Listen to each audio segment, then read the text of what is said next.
ಯಾವ ರೀತಿ ಮಳೆ ಆಗ್ಬೋದು ಅಂದ್ರೆ ಬೆಂಗಳೂರಿನಲ್ಲಿ ಇನ್ನು ಜೋರು ಮಳೆ ಆಗುತ್ತಾ? ಇಡೀ ಕರ್ನಾಟಕ ರಾಜ್ಯಾದ್ಯಂತ ಅಷ್ಟೊಂದು ಈ ಒಂದು ವಾರದಲ್ಲಿ ಭಾರಿ ಮಳೆಯಾಗುವಂಥ ಏನು ನಿರೀಕ್ಷಣೆ ಇಲ್ಲ. ಎಲ್ಲ ಜಿಲ್ಲೆಗಳಲ್ಲಿ ಹಗುರದಿಂದ ಸಾಧಾರಣವಾಗಿ ಮಳೆಯಾಗಬಹುದು ಅಷ್ಟೇ. ಉತ್ತರ ಹಾಗೂ ದಕ್ಷಿಣ ಒಳನಾಡಿನಲ್ಲಿ ಬಹುತೇಕ ಎಲ್ಲ ಜಿಲ್ಲೆಗಳಲ್ಲಿ ಹಗುರದಿಂದ ಸಾಧಾರಣವಾಗಿ ಒಂದು ವಾರದವರೆಗೆ ಆಗಬಹುದು.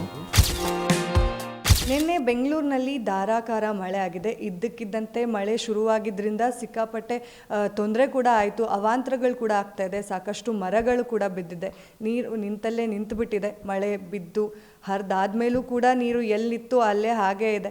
ಇನ್ನು ಬೆಂಗಳೂರಿನಲ್ಲಿ ಎಷ್ಟು ದಿನಗಳ ಕಾಲ ಮಳೆ ಆಗುವ ಸಾಧ್ಯತೆ ಇದೆ, ಹಾಗೆ ಯಾವ್ಯಾವ ಪ್ರದೇಶದಲ್ಲಾಗತ್ತೆ, ರಾಜ್ಯದಲ್ಲಿ ಇನ್ನೆಷ್ಟು ದಿನ ಮಳೆ ಆಗುತ್ತೆ ಅನ್ನೋದ್ರ ಬಗ್ಗೆ ಮಾತನಾಡೋದಕ್ಕೆ ನಮ್ಮ ಜೊತೆ ಹವಾಮಾನ ಇಲಾಖೆ ನಿರ್ದೇಶಕರಾದಂತಹ CS ಪಾಟೀಲ್ ಸರ್ ಇದ್ದಾರೆ. ಬನ್ನಿ ನಾನು ಅವ್ರನ್ನ ಮಾತನಾಡಿಸ್ತಾ ಹೋಗ್ತೀನಿ.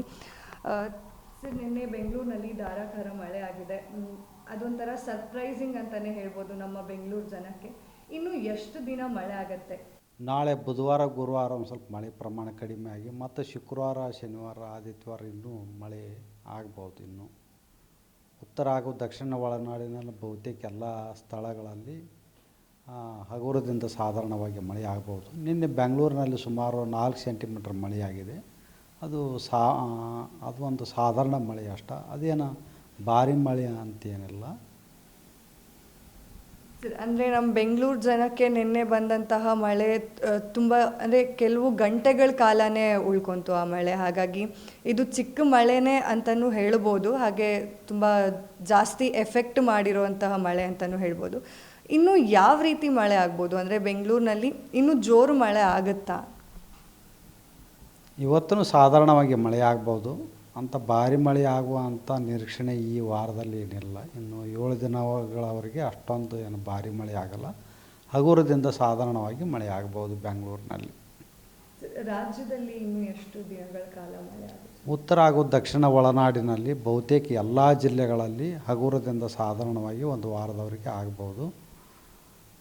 ಅದು ಇನ್ನೂ 3 ದಿವಸ ಬಹುತೇಕ ಎಲ್ಲ ಜಿಲ್ಲೆಗಳಲ್ಲಿ ಆಗ್ಬೋದು. ನಂತರ ಸ್ವಲ್ಪ ಮಳೆ ಪ್ರಮಾಣ ಉತ್ತರ ಒಳನಾಡು ಹಾಗೂ ದಕ್ಷಿಣ ಒಳನಾಡಿನಲ್ಲಿ ಒಂದು 3 ದಿವಸ ನಂತರ ಮಳೆ ಪ್ರಮಾಣ ಕಡಿಮೆ ಆಗುವ ನಿರೀಕ್ಷಣೆ ಇದೆ.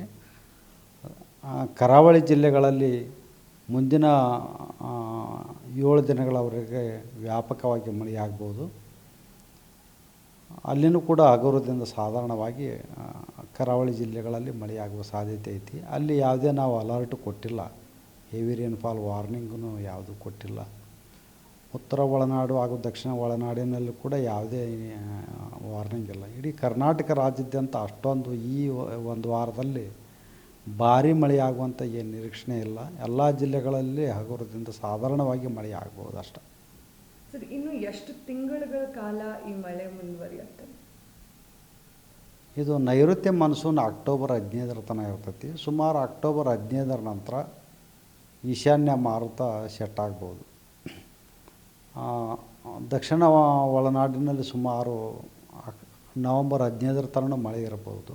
ಆದರೆ ಕರಾವಳಿ ಮತ್ತು ಉತ್ತರ ಒಳನಾಡಿನಲ್ಲಿ ಸುಮಾರು ಆಗಸ್ಟ್ 15ರ ತನಕ ಮಳೆ ಇರಬಹುದು.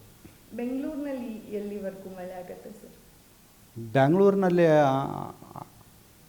ನವಂಬರ್ 15ರ ತನಕ ಮಳೆ ಆಗುವ ಸಾಧ್ಯತೆಗಳದಾವು. ಆದರೆ ಅಕ್ಟೋಬರ್ ಕೊನೆಯ ವಾರದವರೆಗೂ ಹೆಚ್ಚಿನ ಮಳೆ ಆಗ್ಬೋದು. ಬೆಂಗಳೂರಿನಲ್ಲಿ ಸೆಪ್ಟೆಂಬರ್ ಮತ್ತು ಅಕ್ಟೋಬರ್ದಲ್ಲಿ ಒಳ್ಳೆಯ ಮಳೆ ಆಗ್ಬೋದು. ಅಂದರೆ ಒಳ್ಳೆ ಮಳೆ ಅಂದರೆ ಜಾಸ್ತಿ ಒಂದು ಸ್ವಲ್ಪ ಹೆಚ್ಚಿಗೆ ಮಳೆ ಆಗುತ್ತೆ. ನಾವು ಇಡೀ ಒಂದು 12 ತಿಂಗಳು ನಾವು ನೋಡಿದ್ರೆ ಸಾಮಾನ್ಯವಾಗಿ ಸೆಪ್ಟೆಂಬರ್ ಮತ್ತು ಅಕ್ಟೋಬರ್ ತಿಂಗಳಲ್ಲಿ ಬೆಂಗಳೂರಿನಲ್ಲಿ ಸ್ವಲ್ಪ ಜಾಸ್ತಿ ಮಳೆ ಆಗುತ್ತೆ. ಅಂದರೆ ಎಷ್ಟು, ಯಾವ ಪ್ರಮಾಣದಲ್ಲಿ ಆಗ್ಬೋದು?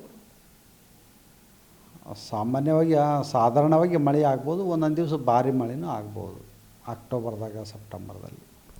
ನೋಡಿದ್ರಲ್ಲ, ಇದಾಗಿತ್ತು CS ಪಾಟೀಲ್ ಅವರ ಮಾತುಗಳು. ಇನ್ನು ಬೆಂಗಳೂರಿನಲ್ಲಿ ಅಕ್ಟೋಬರ್ ಅಲ್ಲಿ ಜಾಸ್ತಿ ಮಳೆ ಆಗುವಂತಹ ಚಾನ್ಸಸ್ ಇದೆ, ಹಾಗೆ ನಮ್ಮ ರಾಜ್ಯದಲ್ಲಿ ಕೂಡ ಸಾಧಾರಣ ಮಳೆ ಆಗುವಂತಹ ಚಾನ್ಸಸ್ ಇದೆ ಅಂತ ಹೇಳ್ತಾ ಇದ್ದಾರೆ. ಇದಾಗಿತ್ತು ಇವತ್ತಿನ ಸ್ಪೆಷಲ್ ಸ್ಟೋರಿ. ನೋಡ್ತಾ ಇರಿ ಗ್ಯಾರಂಟಿ ನ್ಯೂಸ್. ಕ್ಯಾಮ್ರಾಮನ್ ಪಂಪಪತಿ ಜೊತೆ ಚಂದನ. ಗ್ಯಾರಂಟಿ ನ್ಯೂಸ್, ಸುದ್ದಿ ಖಚಿತ, ನ್ಯಾಯ ನಿಶ್ಚಿತ.